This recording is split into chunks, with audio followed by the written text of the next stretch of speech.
আগুনে পুড়ে যাচ্ছে ইসরায়েলের মধ্যাঞ্চল। মার শেষ রাত। আসলে আল্লাহ পাক মানুষদেরকে ছাড় দেয় কিন্তু ছেড়ে দেন না। আসলে সব জমানায় আল্লাহ তাআলা তো আবাবিল পাখি পাঠায় না।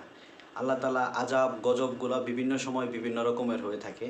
তো আসলে আমাদের মুসলিম ভাই বন্ধুরকে যেভাবে নির্বিচারে অত্যাচার অবিচার চালাচ্ছে দখলদার এই বাহিনী, তাদেরকে আল্লাহ পাক যদি চায় যেকোনো সময় যেকোনো মুহূর্তে নিঃশেষ করে দিতে পারে। এটাই তার নিধন। দেখুন, আসলে আল্লাহ পাক আবাবিল পাখি পাঠাবে না, আল্লাহ পাক আগুন পাঠিয়ে দিয়েছে। আল্লাহ পাক বলেছে আমি ছাড় দেই কিন্তু ছেড়ে দেই না। এই এই আগুন দিয়ে তাদেরকে নাজেহাল করে দিচ্ছে। আজ আগুনের তারা কি যুদ্ধ করবে না আগুন থামাবে? আসলে আল্লাহ পাক চাইলে সব কিছু পারে। আল্লাহ পাক মানুষের ধৈর্যর যে আসলে মানুষ কি করতেছে, মানুষকে ধ্বংস করার জন্য আল্লাহ পাকের এক ছোট্ট নগণ্য একটা মশা মাছি যথেষ্ট। আল্লাহ পাক যদি গোটা একটা জাতিকে ধ্বংস করার জন্য, গোটা একটা জাতিকে শিক্ষা দেওয়ার জন্য আল্লাহ পাক কুদরতের ছোট্ট একটা নিদর্শনই যথেষ্ট। দেখুন, তারা যুদ্ধ করবে না এদিকে আগুন থামাবে। আল্লাহ তাদেরকে আগুনে পুড়ে কিন্তু চাইলে শেষ করে দিতে পারে। মুসলমানদের সেই আল্লাহর কাছে যেই হাত তুলে যেই দোয়া করেছে, সেই দোয়া আল্লাহ তাআলা কবুল করেছে। সেই দোয়ার কারণে আল্লাহ তাআলা তাদেরকে আযাব গজব দিছে।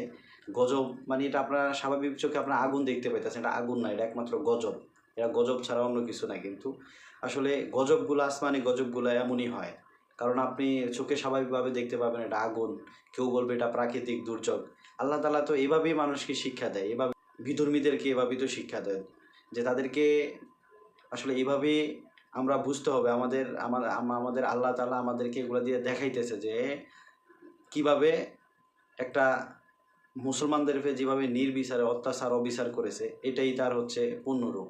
আপনারা এই নিউজের মাধ্যমেই তো আমরা দেখতে পাইতেছি যে তারা এই নিউজের মাধ্যমেই তো আমরা দেখতে পাচ্ছি যে কি হচ্ছে সেখানে। আগুনে তারা মানে আগুন নিভানোর জন্য কিন্তু তারা পাগল হয়ে গেছে। আসলে কি আগুন কি তারা নিভাতে পারবে আল্লাহ যদি আগুন না নিভায়? এই আল্লাহ পাক যেকোনো সময় যেকোনোভাবে ইহুদিদেরকে ধ্বংস করে দিতে পারে। ইহুদিদেরকে ধ্বংস করে দিতে পারে। শুধু আল্লাহ তাআলা দেখতেছে যে ইমানদার মানুষ কি করতেছে দুনিয়াতে, ইমানদার মানুষ। আপনারা যদি এই নিউজটার দিকে দেখেন, নিউজে কি অবস্থা, নিউজে পুরে মাঠকে মাঠ ছাই হয়ে গেছে। যারা মুসলমানদের বিপক্ষে যাবে তাদেরকে আল্লাহ পাক এভাবেই কিন্তু শেষ করে দিবে।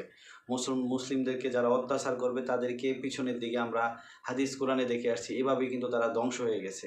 ফেরাউন, নমরুদ, এর চেয়েও তো শক্তিশালী আর কেউ এরকম মুসলমানদের শত্রু কেউ ছিল না। তাদেরকেই কিন্তু আল্লাহ তাআলা ধ্বংস করে দিয়েছে। কিন্তু আজকে এই জমানায় এসে আল্লাহ তাআলা মনে করবেন যে তাদেরকে ধ্বংস করবে না, বিষয়টা এরকম না। তাদেরকেও আল্লাহ তাআলা ধ্বংস করে দেবে।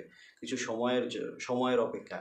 সো আমরা আমাদের হচ্ছে আল্লাহ তাআলার উপর বিশ্বাস রাখতে হবে, আল্লাহ তাআলার কাছে দোয়া করতে হবে আমাদের মুসলিম ভাইদের জন্য। অবশ্যই আমাদের মুসলিম ভাইদেরকে আল্লাহ তাআলা রক্ষা করবে এবং পৃথিবীতে ইসলামিক শাসন কায়েম করবে।